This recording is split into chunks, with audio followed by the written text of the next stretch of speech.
Yuk jadi bagian dari dakwah kami. Dukung operasional dakwah dan sosial kami, raih pahala amal jariah yang terus mengalir sampai hari kiamat. Assalamualaikum warahmatullahi wabarakatuh. Alhamdulillah wassalatu wassalamu ala Rasulillah. Segala puji dan puja kehadirat Allah Subhanahu wa taala, juga salawat dan taslim kepada Nabi besar Muhammad sallallahu alaihi wa ala alihi wa sahbihi wasallam. Baik teman-teman sekalian, kita akan melanjutkan kembali bedah buku kita Riyadhus Shalihin tulis oleh Imam Nawawi rahimahullah dan kita berada di hadis-hadis terakhir bab mengingat mati dan membatasi angan-angan. Dan bab ini adalah bab ke-65 tentunya dari kitab Riyadhus Shalihin, dan kita akan masuk ke 3 buah hadis terakhir, yaitu hadis nomor 583, 584 dan 585. Teman-teman sekalian, sebelum kita masuk ke hadis-hadis ini, kembali saya mengingatkan diri saya dan teman-teman sekalian, kalau ajal itu pasti datang, dan Allah Subhanahu wa taala mengatakan dalam firman-Nya, "Wa idza jaa ajaluhum la yastakhiruna sa'atan wa la yastaqdimun."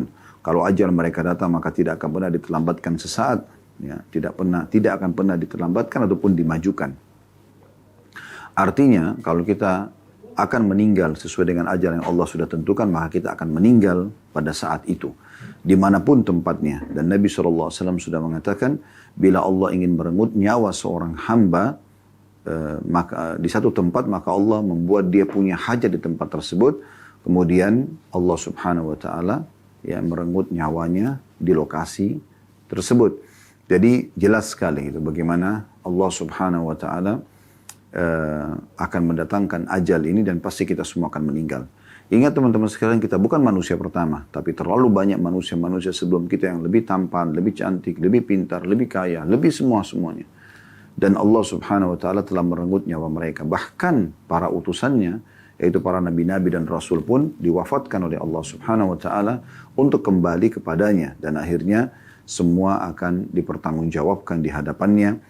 Dan Allah sudah mengingatkan kita teman-teman sekalian, jangan lupa dalam surah Al-Mu'minun, surah nomor 23, ayat 115-nya, atau tepatnya ayat 115 yang berbunyi, "Afahasibtum annama khalaqnakum abathan wa annakum ilaina la turja'un."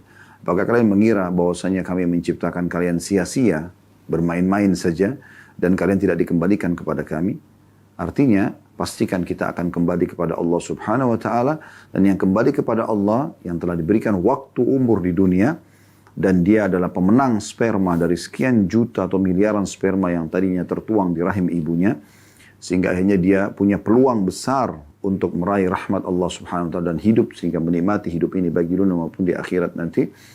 Maka dia harus tahu dia akan bertanggung jawab di hadapan Sang Pencipta Allah. Allah akan tanyakan segala sesuatunya, dari hal yang kecil sampai hal yang besar, kenapa dia kerjakan dan kenapa dia tidak kerjakan. Dan kalau itu perbuatan baik, maka tentu dia akan mendapatkan balasan yang sempurna. Maka Allah tidak akan menzalimi dia. Wa may ya'mal mithqala dzarratin khairan yarah. Siapa yang berbuat seperti biji sawi dari kebaikan, pasti dia akan mendapatkan balasannya dan melihatnya. Dan siapapun yang berbuat keburukan, pasti sekecil apapun akan diminta pertanggungjawaban darinya dan diperlihatkan kepadanya. Wa may ya'mal mithqala dzarratin syarran yarah. Siapa yang berbuat seperti biji sawi dari keburukan, pasti akan diperlihatkan dan diminta pertanggungjawaban dari dia. Teman-teman sekalian, dalam bahasan kita di bab ini, tentu kita tidak berharap bab ini berlalu begitu saja tanpa ada hal yang berbekas, ya, karena ini masalah mengingat kematian, sebuah fakta yang tidak bisa kita luput darinya. Dan beruntunglah orang yang selalu mengingat ini. Bahkan Nabi SAW menjadikan mereka orang mukmin yang paling cerdas. Waktu ditanyakan kepada beliau SAW, siapakah orang mukmin yang paling cerdas? Maka beliau mengatakan, orang yang paling banyak mengingat kematian. Jadi memang mereka yang dianggap paling cerdas oleh Nabi SAW, dan juga kata Nabi SAW, dan memiliki banyak persiapan untuk itu. Memiliki banyak persiapan untuk itu. Jadi memang kita harus benar-benar engah dengan masalah ini teman-teman sekalian. Jangan terpengaruh dengan apapun casing-casing yang ada ini.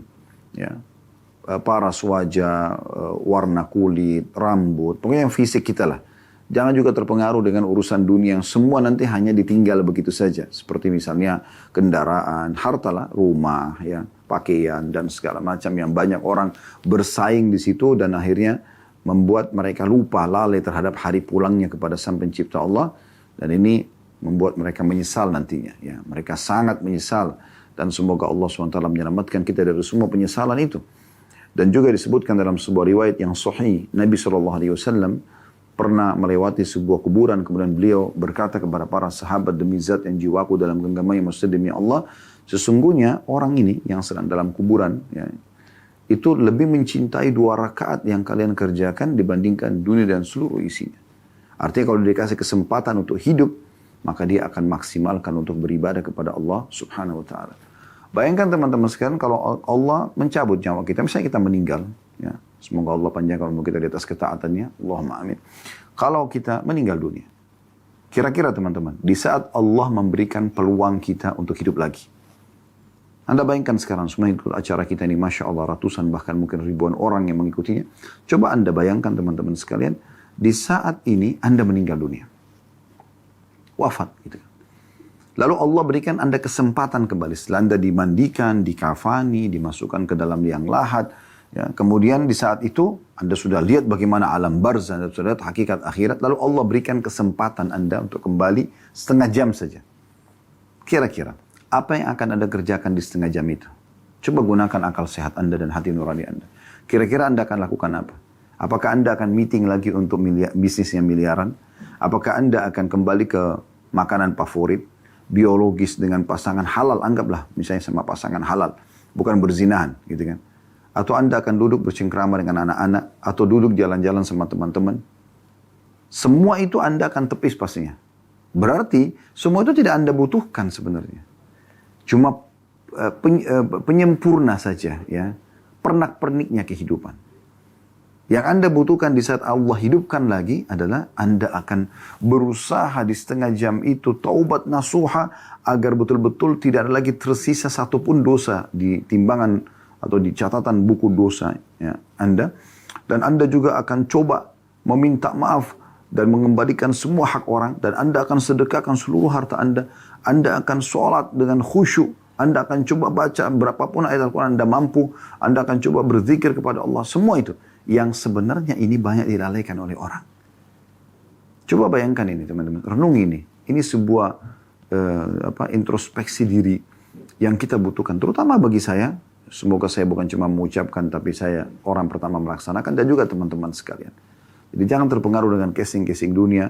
Dan kita ini pada saat meninggal dan Allah berikan kesempatan hidup, demi Allah kita akan coba berusaha mengerjakan justru amal-amal yang banyak dilalaikan oleh banyak kaum muslimin kita bicara. Ya. Dan justru yang selama ini kita sibuk mengejar jabatan, nama baik, ya, pakaian bermerek, sepatu, mobil, rumah, pasangan yang cantik, yang gagah dan sebagainya, ini tidak kita butuhkan sama sekali. Kita nggak berharap lagi hidup nanti, oh saya mau menikah sama si fulan setengah jam itu, nggak ada. Nggak mau sama sekali. Maka ini jadikan bahan renungan teman-teman sekalian. Semoga saja Allah Subhanahu wa Ta'ala betul-betul menjadikan kita orang yang selalu berzikir kepadanya, bersyukur kepadanya, dan juga Allah berikan umur kita di atas ketaatan. Karena kata Nabi SAW, sebaik-baik manusia adalah yang Allah panjangkan umurnya dan juga baik amalnya. Semoga kita termasuk ini insya Allah. Allahumma amin. Baik, kita akan masuk teman-teman sekalian ke hadis 583. Saya akan bacakan, berbunyi dari Abu Hurairah radhiyallahu anhu bahwa Rasulullah sallallahu alaihi wasallam bersabda, "Badiru bil a'mali sab'an. Hal tantadhiruna illa faqran munsiya, au ginan mutghiya, au maradan mufsida, au haraman mufannida, au mautan mujhiza, au ad-dajjala fa syarru ghaibin yuntadhar, au as-sa'ata was-sa'atu adha wa amar." Artinya bersegeralah kalian beramal sebelum datang 7 perkara.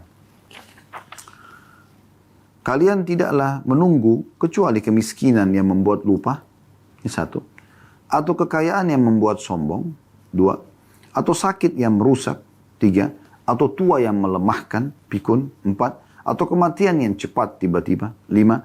Atau dajjal yang merupakan seburuk-buruk yang dinantikan. Ya. Atau ya, kiamat, dan kiamat itu lebih memilukan dan lebih pahit. Jadi ini perlu diperhatikan baik-baik. Jangan sampai kita luput dari masalah-masalah seperti ini. Jadi kita coba korek mutiara daripada hadis ini. Ya. Walaupun sebelumnya mungkin perlu kita tambahkan sedikit informasi ya. Teman-teman, Nabi SAW tidak menyampaikan ini kosong. Bukan hanya sekedar omongan yang kosong yang hanya menghibur umatnya. Bukan. Memang ini menyampaikan kepada kita, ayo sadar. Ya. Bersegeralah beramal sebelum datang 7 perkara. Sebelum kalian terjerumus di salah satu dari 7 perkara ini. Karena kalau sudah salah satunya datang, apalagi sampai bergabung 2-3 permasalahan atau 2 perkara ini atau 2-3 perkara ini dalam kehidupan seseorang, itu akan lebih rumit bagi dia, akan lebih sulit bagi dia, gitu kan? Sampai tidak ada peluang lagi untuk beramal. Lalu kemudian Nabi SAW sebutkanlah satu persatu daripada 7 perkara yang akan kita rincikan insya Allah. Baik, kita coba ambil itu penjelasan globalnya ya, tambahan informasi. Semoga hadits ini lebih kita bisa fahami dan renungi sama-sama. Jadi bukan hanya masuk telinga kanan, keluar telinga kiri. Tapi bagaimana kita betul-betul merenungi, oh ini ada pesan. Tidak usah lihat saya menyampaikan. Tapi bagaimana hadits ini Allah sampaikan ke telinga Anda ya, di siang hari ini. Atau mungkin nanti yang memutar siaran ulang di saat Anda mendengarkannya. Allah lah yang menginginkan Anda mendengarkan ini. Tinggal Anda engah menjadikannya sebagai sebuah peringatan, nasihat atau wasiat dari Allah SWT. Ya, tanpa harus melihat siapa yang menyampaikan, tapi isinya. Oh, ternyata Allah sedang mengirimkan peringatan kepada saya. Cuma melalui si fulan ini, kan gitu. Pelajaran pertama dari hadis adalah harusnya atau pentingnya seorang mukmin bersegera dalam bertaubat dan bersegera dalam beramal soleh. Jadi 2 hal itu dari mutiara yang pertama. Bersegera dalam bertaubat dari dosa-dosa masa lalu dan bersegera dalam beramal soleh. Jangan pernah tunda taubat, jangan pernah tunda amal soleh. Nah ini mutiara yang pertama dari hadis. Diambil dari potongan sabda Nabi SAW, Badiru bil a'mali sab'an. Badiru artinya segera. Ya, lari, cepat. Jangan pernah terlambat, jangan pernah sia-siakan. Dengan amal-amal soleh. Amal soleh masuk pertama adalah taubat dulu dari dosa-dosa kita masa lalu. Kemudian juga sibuk mengisi waktu-waktu yang tersisa dengan amal soleh. Ini penting. Ya. Dan ini keputusannya di tangan kita masing-masing teman-teman sekalian. Saya hanya bisa teriak-teriak seperti ini menyampaikan, tapi semua keputusan di tangan Anda. Anda mau nggak? Mau nggak menjadi orang yang lebih baik, lebih soleh dan solehah, meninggalkan semua masa-masa lalu yang penuh dengan keburukan. Jangan pernah mengatakan masa lalu ke masa itu, oh itu kenangan indah, dusta. Ya, itu penipuan diri sendiri. Maksiat itu adalah kenangan buruk dan tidak boleh dikenang lagi. Perzinahan Anda dulu, penipuan Anda, mencuri Anda, narkotika Anda. Kadang-kadang ada orang dengan bangga menceritakan itu. Sambil mengatakan, dulu saya juga sudah pernah lalui semuanya. Apa manfaatnya dia membanggakan itu? Tidak ada manfaat sama sekali gitu. Seakan-akan dia mau tunjukkan, oh saya dulu justru waktu bermaksiat itu hebat. Gitu kan. Enggak, sama sekali. Jangan pernah bangga dengan dosa-dosa. Para salafus salih, ya, terutama dari kalangan sahabat, dari kalangan tabi'in, ridwanullah alaihim, mereka itu justru menyesali masa lalunya dan mereka coba berusaha tutupi gitu. Ya. Dan menyesal kenapa kok bisa sampai dulu melakukannya. Terus mereka sesali seumur hidup mereka. Dan ini yang diharapkan dari setiap orang mukmin. Mereka bertobat dari dosa-dosa mereka di masa lalu dan terus menyesali sepanjang hidup supaya tidak terjerumus lagi. Kemudian juga mereka dari sisi lain langsung sibukkan diri dengan amal soleh. Tidak pakai tunggu. Berapa banyak di antara sahabat dari tabi'in yang mereka baru masuk Islam, mereka taubat dari kekufurannya, dari kemunafikannya. Pernah ada yang munafik terus taubat, gitu kan. Akhirnya mereka ikut berperang, berjihad, berdakwah di jalan Allah Subhanahu wa taala. Ya. Begitu juga dengan mereka meninggalkan semua dosa-dosa dan mereka segera sibukkan diri dengan amal saleh. Ini mutiara yang pertama. Mutiara yang kedua dari hadis yang bisa diambil adalah peringatan pertama Nabi SAW, yaitu hal tantaduruna illa faqran munsia. Apakah kalian menunggu kefakiran yang membuat lupa? Nah, ini mutiara yang kedua dari hadis. Jadi jangan sampai kalian tunggu miskin, bangkrut, lalu kemudian pada saat itu kalian cuma sibuk untuk memikirkan bagaimana memakan sesuap makanan. Di saat Anda masih punya pekerjaan sekarang, walaupun pekerjaannya cuma sebagai staf biasa, ya, di sebuah perusahaan, tapi Anda punya income, Anda bisa menghidupi diri Anda dan keluarga Anda, juga anak-anak yang Allah amanahkan. Maksimalkan pada saat itu. Maksimalkan dengan ibadah, sedekah, ya.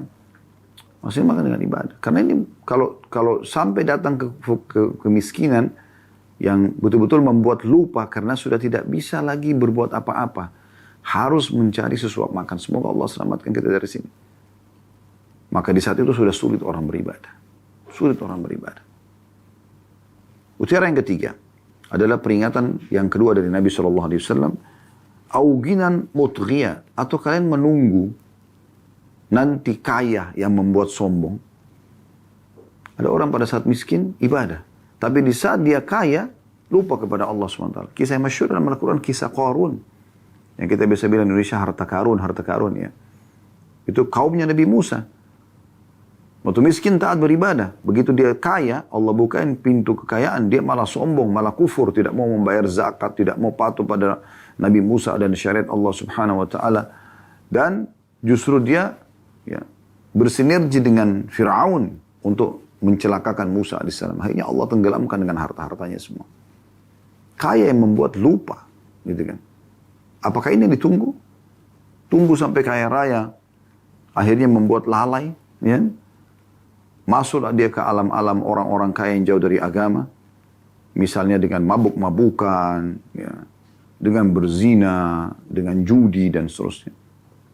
Apakah tunggu ini baru mau berbuat ibadah? Tidak mungkin. Artinya di masa ini tidak mungkin kalian beribadah. Susah.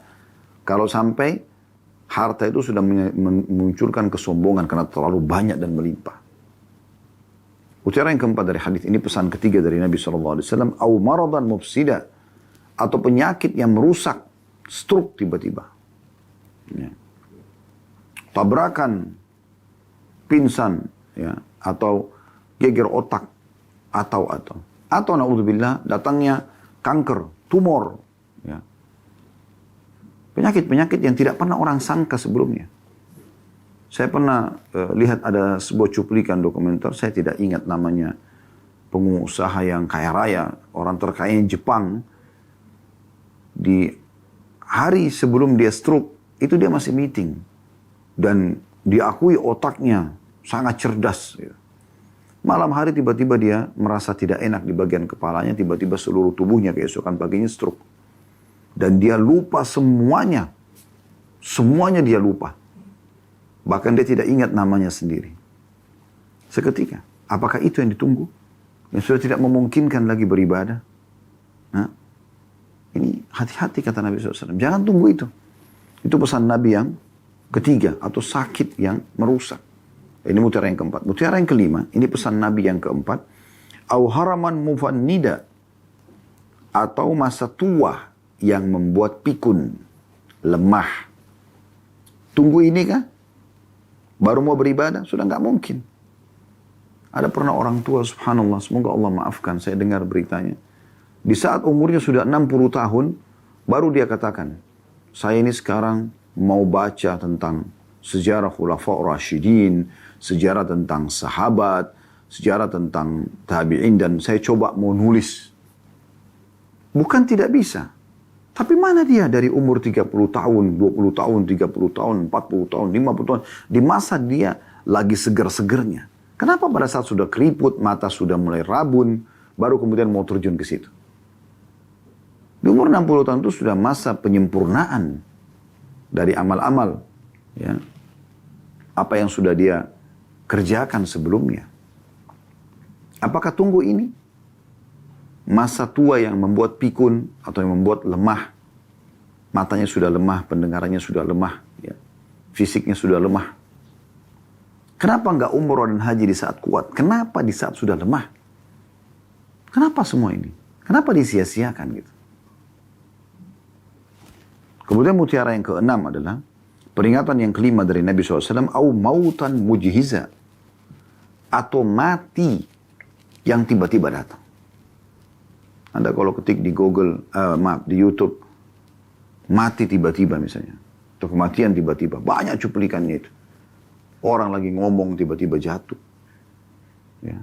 Saya dapat beberapa cuplikan dari teman-teman di Saudi kemarin ngirim ke kami di WA. Ada beberapa cuplikan orang yang anak-anak lagi bermain tiba-tiba jatuh. Nggak ada apa-apa, nggak kebentur, nggak apa, meninggal. Ada di acara perkawinan, pas dia lagi mau merayakan, meninggal. Ada orang yang mau wisuda, meninggal. Meninggal. Banyak angan-angannya, banyak harapannya, tapi nggak bisa lagi apa-apa. Apakah tunggu ini kematian yang tiba-tiba datang? Baru kemudian mau dianggap, oh di saat itu mau beribadah, nggak ada gunanya. Ya. Dalam surah Al-Mu'minun, surah nomor 23, ayat 99, Allah menjelaskan itu tentang orang-orang kafir nanti menyesal pada saat melihat malaikat maut. Qala rabbi rji'un, la'alli a'malu salihan fima tarakt. Ayat 99 sampai ayat 100 itu ya. Orang-orang kafir akan mengatakan, wahai Tuhanku, waktu saya lihat malaikat maut, kembalikanlah aku ke dunia ini. Ya, untuk apa? Untuk makan lagi? Untuk kumpul sama keluarga? Enggak. La'alli a'malu salihan fima tarakt. Semoga saja aku bisa kerjakan amal salih yang telah aku tinggalkan. Lalu Allah mengatakan, kalla innaha kalimatun huwa qailuha. Tidak akan pernah terjadi itu. Itu cuma perkataan yang diucapkan saja. Wa min waraihim barzakhun ila yaumil ba'tsun, dan di antara mereka pada saat itu ada barzah, ada dinding pemisah, tidak bisa lagi berkontak sama dunia sama sekali, walaupun mereka dikubur di dunia ini. Di bumi ini maksudnya. Mereka tidak bisa lagi memperbanyak amal soleh mereka. Menyesal. Kalau orang mati dihidupkan sekarang, nyesal kenapa dia tidak pernah memaksimalkan kerja ibadah. Kenapa dulu nggak puasa, kenapa nggak baca Quran, kenapa nggak zikir, kenapa nggak sholat malam, kenapa nggak sholat duha, kenapa nggak sholat berjamaah di masjid. Anda bayangkan kalau Anda lagi di ruangan ICU, lagi di bantu pernafasan, Anda cuma bisa dengarkan hayya 'alas shalah, ayo sholat, hayya 'alal falah, yang menuju kepada kemenangan. Ya. Tapi Anda tidak bisa buat apa-apa. Di saat itu Anda membayangkan semua orang miskin yang telah Anda sia-siakan. Anda berusaha mau bicara sama keluarga, sudah nggak bisa. Karena ada titik di mana malaikat maut akan mencabut ruh Anda. Di saat itu Anda berharap semua uang yang ada di tabungan Anda akan sedekahkan. Tapi sudah tidak ada gunanya. Nggak bisa lagi. Saat Anda menghembuskan nafas terakhir, maka sudah menjadi hak ahli waris. Karena kan sia-sia kalau seandainya Anda tidak menginfakkan di masa hidup Anda. Itulah diambil dari potongan sabda Nabi SAW. Siapa yang lebih senang hartanya dia kelola, ya, siapa yang lebih senang dia mengelola hartanya sendiri atau dikelola oleh ahli warisnya? Kata para sahabat, ya Rasulullah, tidak ada seorang pun di antara kami kecuali berharap dia mengelola hartanya. Kata Nabi SAW, yang kalian infakkan semasa hidup itu yang kalian kelola. Karena kalian akan bawa ke sana, ke akhirat. Dan yang kalian tabung, itulah harta ahli waris. Karena mereka akan panen nanti. Nah ini penting. Ya. Hati-hati sekali. Kemudian, mutiara yang ketujuh, dan ini peringatan Nabi SAW yang keenam, awid dajjal fasyarru ghaibin yuntalar, atau dajjal, seburuk-buruk gaib yang ditunggu. Dajjal dari kata-kata dajjalah, artinya kekacauan, figur yang Allah sudah gambarkan dari anak Adam yang akan keluar membuat kerusakan di muka bumi. Ya. Pendukung syaitan. Dan kita dianjurkan sebagai seorang muslim selalu membaca sebelum salam setiap sholat wajib ataupun sunnah. Wa'udhu bika min syarri fitnatil masih dajjal. Dan aku berlindung kepadamu dari keburukan fitnahnya masih dajjal. Di masa dia keluar, sulit sekali orang untuk bisa beribadah. Ya, karena dia akan, kata Nabi SAW, tidak ada tempat pun di muka bumi ini kecuali dia akan lalui. Dia pasti akan lalui. Cuman memang, ya, orang-orang yang beriman kepadanya akan makmur. Negeri mereka akan makmur, badan mereka akan sehat. Fitnah Allah berikan. Maksudnya cobaan di sini. Fitnah bermakna cobaan. Dan wilayah-wilayah yang tidak beriman kepada dia sebagai Tuhan, maka akan keceklik di saat ditinggalkan oleh Dajjal. Apakah tunggu masa itu? Di mana Nabi SAW mengatakan, kalau kalian dengar Dajjal keluar di satu lokasi, jauhlah, menjauhlah. Walaupun kalian harus menyelamatkan diri kalian dan keluarga kalian ke atas gunung. Dan jangan seseorang di antara kalian berkata, ya, sesungguhnya imanku kuat dan aku akan menghadapinya. Itu tidak bisa.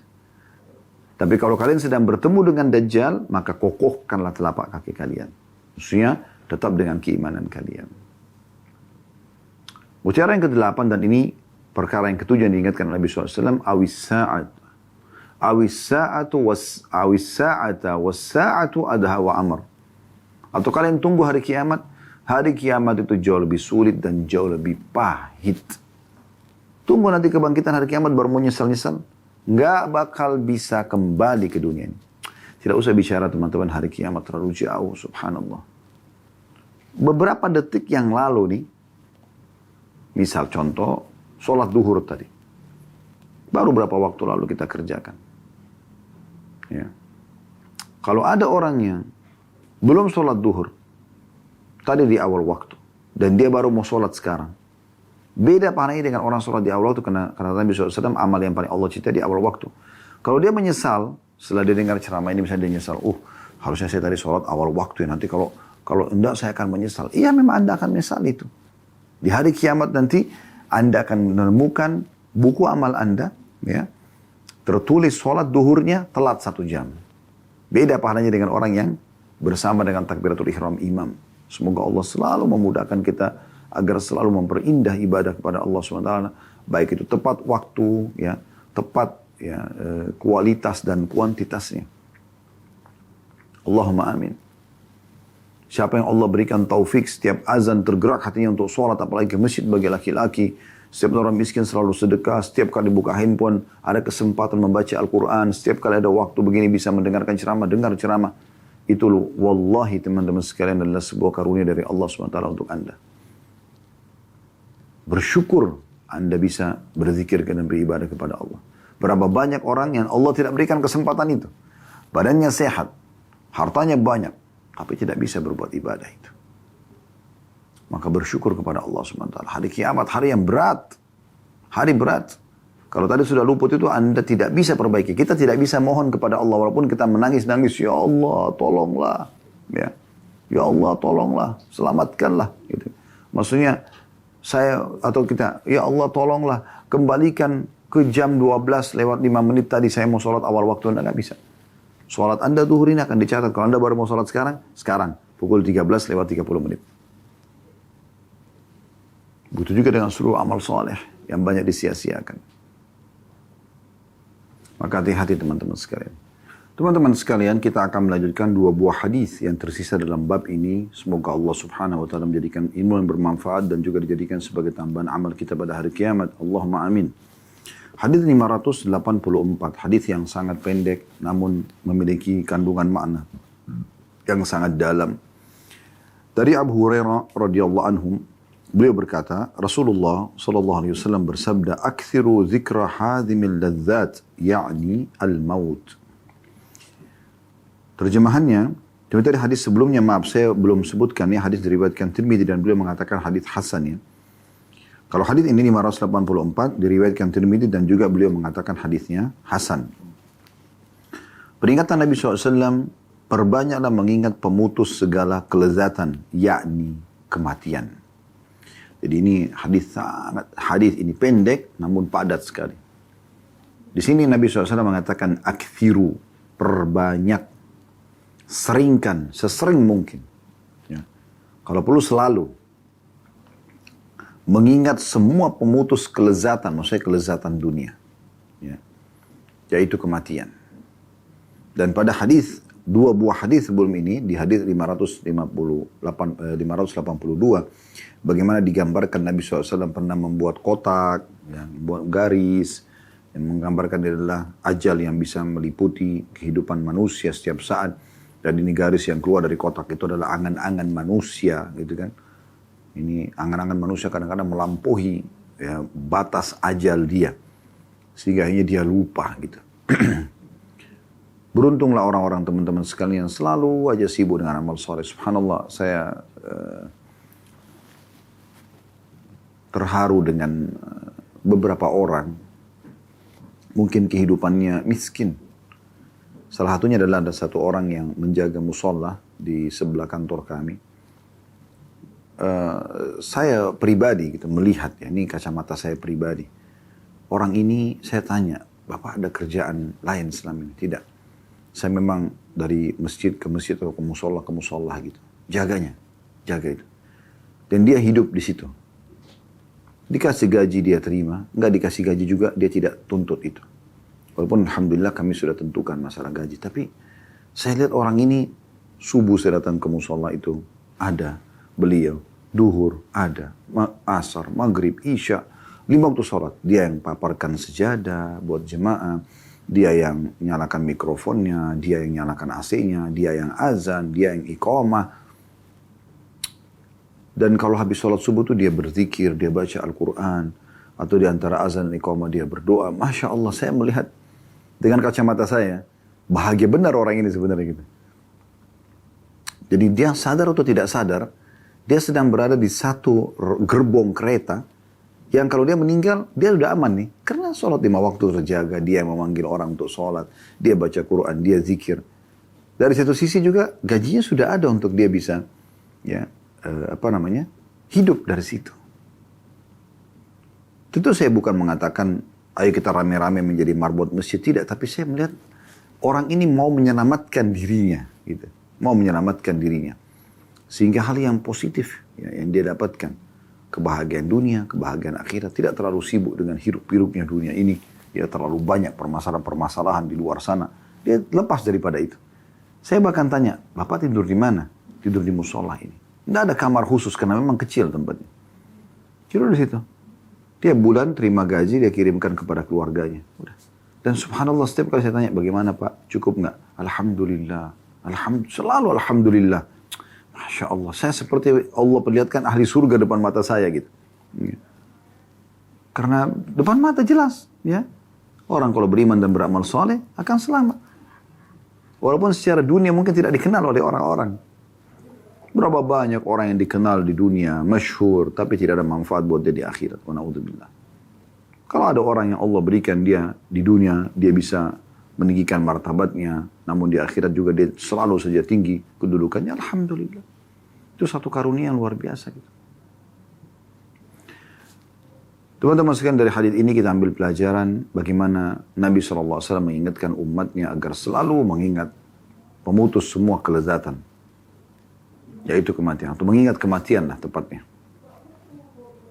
Dan Nabi SAW menyampaikan berita gembira kepada kita semua, asal memang beriman dan beramal saleh. Pada saat beliau sakit keras dan akan wafat sallallahu alaihi wasallam, sempat ya beberapa sahabat menangis di masjid karena khawatir Nabi meninggal, sudah sakit keras, dan pada saat itu umur beliau sudah 63 tahun sallallahu alaihi wasallam.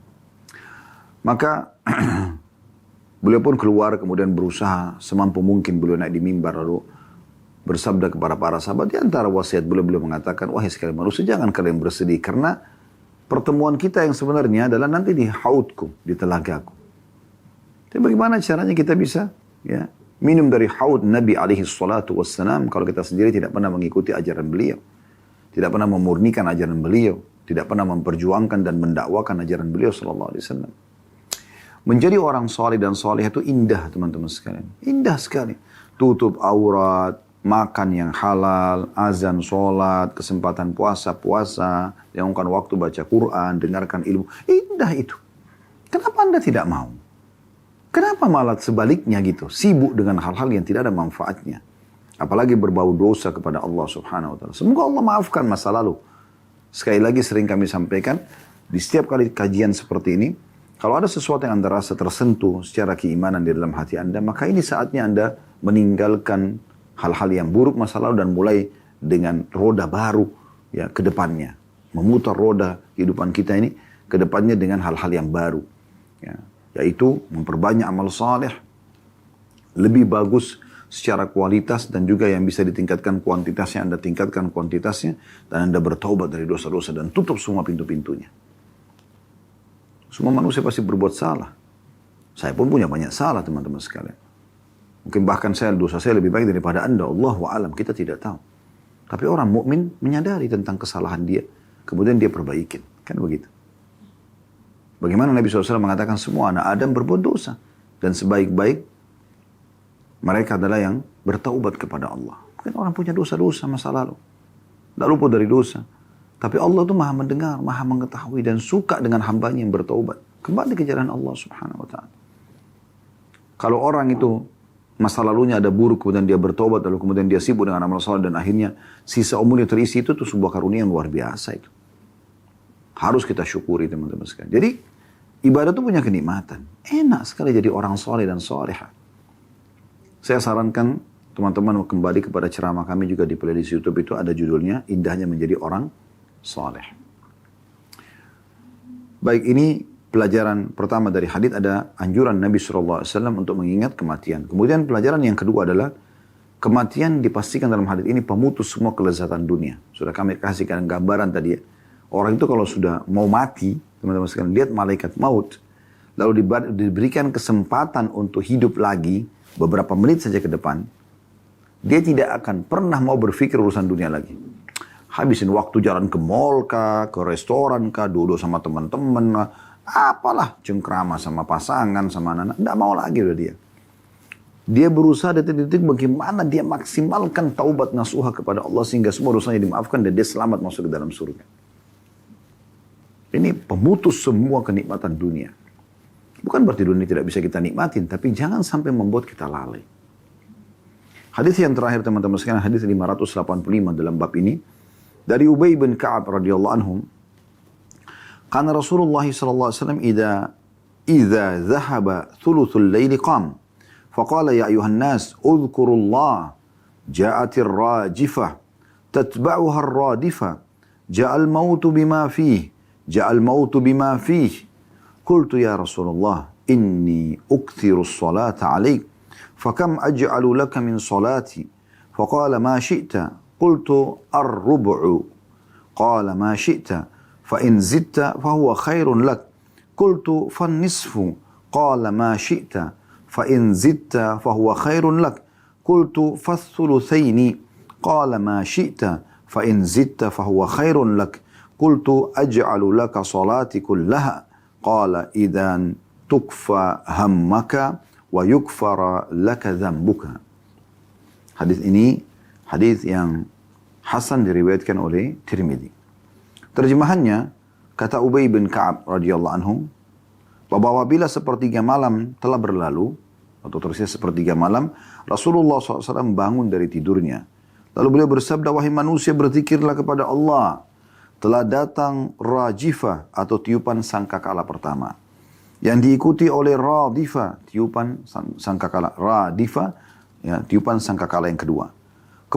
Kematian datang dengan segala kesulitannya. Kematian datang dengan segala kesulitannya. Dua kali Nabi ulangi SAW. Lalu saya berkata, kata Ubay bin Ka'ab, wahai Rasulullah, sesungguhnya saya ingin memperbanyak bersalawat untuk anda. Nah, saya di antara amal yang saya mau fokus nih adalah bersalawat kepada anda. Lalu berapa bagiankah dari doa salawatku yang saya jadikan untuk anda? Maka beliau SAW bersabda, terserah kamu. Dia mengatakan 1/4. Beliau mengatakan terserah kamu. Kalau kamu menambahkannya itu lebih baik bagimu. Lalu saya berkata lagi, 1/2 kah? Maka beliau SAW bersabda, terserah kamu. Kalau kamu menambahkannya itu jauh lebih baik untukmu. Saya berkata 2/3 kah? Maka kata Nabi SAW, terserah kamu. Kalau kamu menambahkannya itu lebih baik bagimu. Saya berkata lagi, saya jadikan seluruh doa salawatku untuk anda. Maka beliau SAW bersabda, jika demikian maka kepentinganmu dicukupi dan dosa-dosamu akan diampuni. Ini hadis terakhir dalam bab ke-65 masalah ya, anjuran untuk mengingat kematian ya, dan membatasi angan-angan. Baik, hadis ini teman-teman sekalian secara global ya, maknanya adalah Nabi SAW selalu digambarkan oleh Ka'ab radhiyallahu anhu membangun sholat malam. Artinya bisa dikatakan tidak pernah luput satu malam pun tanpa sholat malam ya sallallahu alaihi wasallam. Karena ada sebuah riwayat disebutkan tentang sholat malam Nabi SAW oleh Ummul Mukminin Aisyah radhiyallahu anha. Jangan kalian tinggalkan sholat malam karena Nabi SAW tidak pernah meninggalkan sholat malam. Kalaupun beliau dalam kondisi sakit atau lagi malas, beliau kerjakan walaupun dalam kondisi duduk. Dan kata Nabi SAW dalam hadis lain, syaraful mu'min, ya, qiyamuhu. Jadi Kemuliaan seorang mukmin itu justru pada saat dia bangun sholat malam. Nah, jadi di sini penting sekali untuk diperhatikan oleh setiap mukmin, gitu kan? Ini kebiasaan Nabi SAW. Beliau selalu kalau tertinggal sepertiga malam pasti bangun sholat malam. Tidak cukup di situ. Siapapun yang beliau temui beliau ingatkan. Ingat, sangkakala pertama akan ditiup. Nggak lama lagi nih kiamat. Dan setelah itu akan ada ya, tiupan yang kedua. Tiupan yang pertama itu kan penghancuran semuanya. Hancur semua ada di bukan bumi ini. Di langit dan di bumi ini kecuali yang Allah izinkan. Sebenarnya Allah jelaskan dalam Al-Quran, "Munfiqa bisuri fasa'ika man fis samawati wal ard illa man syaa Allah." Kalau ditiup sangkakala yang pertama, maka semua yang di langit dan di bumi akan mati kecuali yang Allah inginkan. Ya. Maksudnya di sini adalah sebagian ulama ada yang mengatakan pemikul arsy-Nya Allah, ya, para bidadari dan bidadari yang ada di surga, gitu kan, ada yang Allah kecualikan lah.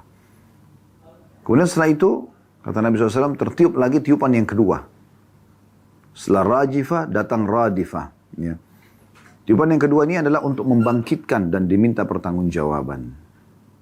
Gitu kan? Nah, setelah itu, teman-teman sekalian, Nabi SAW mengatakan, ingat, hati-hati dengan kematian dan seluruh kesulitannya. Tegangnya orang pada saat lihat malaikat maut pertama kali, dicabutnya ruh, penyesalan-penyesalan yang terjadi dari setiap amal-amal saleh yang tidak sempat dikerjakan, dosa-dosa yang tidak sempat bertobat darinya, ya. Hati-hati, Nabi ingatkan 2 kali. Hati-hati kematian dengan kesulitannya. Hati-hati kematian dengan kesulitannya. Peringatan Nabi SAW. Maka Ka'ab yang mendengarkan ini langsung mengatakan, "Ya Rasulullah." Yang terlintas di benak dia pada saat itu, "Saya ingin sekali meluangkan waktu bersalawat kepada Anda." Maka berapa lama atau berapa banyak kalau saya lagi mau luangin waktu, kira-kira dari misalnya sejam, setengah jam luangin waktu untuk berzikir. Berapa yang saya siapkan untuk zikir membaca salawat kepada Anda? Di sini dia sebutkan beberapa tahapan, tentunya dia mengatakan 1/4 kah? Ya. Maka kata Nabi SAW, terserah kamu, tapi kalau kamu mau tambah bagus. Maka dia mengatakan 1/2 kah? Jadi kalau 1/2 jam misalnya 15 menit atau 1 jam berarti 1/2 jamnya. Kata Nabi SAW, terserah kamu, kalau kamu mau tambah lebih baik. Dia mengatakan 2/3 kah? Kata Nabi SAW, terserah kamu, kalau kamu mau tambah lebih baik. Maka dia mengatakan, kalau begitu, kalau saya luangin waktu untuk berzikir, baca salawat, saya akan full semua 1 jam itu untuk zikir salawat kepada Anda. Kata Nabi SAW, kalau begitu, ya, maka kepentinganmu semua akan dicukupi dan dosa-dosamu akan diampuni. Ini global makna hadisnya. Kita coba ambil mutiara dari hadis ini. Mutiara yang pertama, teman-teman sekalian, adalah bagaimana Nabi SAW selalu menghidupkan malamnya. Ya, dan itu digambarkan oleh sahabat yang mulia Ubay bin Ka'ab radhiyallahu anhu ini. Ya. Kalau memang Nabi SAW selalu kalau tertinggal sepertiga malam bangun. Ya, berarti siapa yang mencintai Nabi SAW mencontohi beliau. Tidak pernah meluputkan malam harinya kecuali bermunajat berdua dengan Tuhannya. Dan ini waktu-waktu yang paling mahal bagi setiap mukmin. Jangan sia-siakan. Bangun walaupun ngantuk, paksakan pada saat itu ibadah. Mutiara yang kedua dari hadis adalah afdal salat malam di sepertiga malam. Diambil daripada hadis ini juga bahwasanya Nabi SAW kalau tertinggal sepertiga malam beliau bangun. Ya. Juga diambil daripada hadis Nabi SAW kalau tertinggal sepertiga malam Allah turun ke langit bumi kemudian bertanya kepada para malaikat, adakah yang memohon ampun aku maafkan, ada yang punya hajat aku penuhi, atau adakah yang minta tolong aku tolong, gitu kan. Nah, ini waktu yang paling afdal. Dan juga tentang hadis sholat malam yang pernah Nabi SAW sebutkan, ini dinukil oleh Al-Mundhiri dalam kitab Targhib wa Tarhibnya. Nabi SAW bersabda, siapa yang bisa mengerjakan di akhir malam, sepertiga malam, maka kerjakanlah, karena itu lebih afdal. Ini berhubungan dengan masalah hadis witir, ya, hadis sholat witir. Tapi sini penyebutannya itu afdal. Mutiara yang ketiga dari hadis adalah bagaimana Nabi SAW mengingatkan kepada umatnya agar hati-hati menghadapi kematian, menghadapi sangkakala. Ya, kalau mati datang, tidak ada lagi kesempatan beramal nih. Kalau sudah tutup sangkakala, tidak ada lagi kesempatan beramal. Hati-hati, hati-hati diingatkan.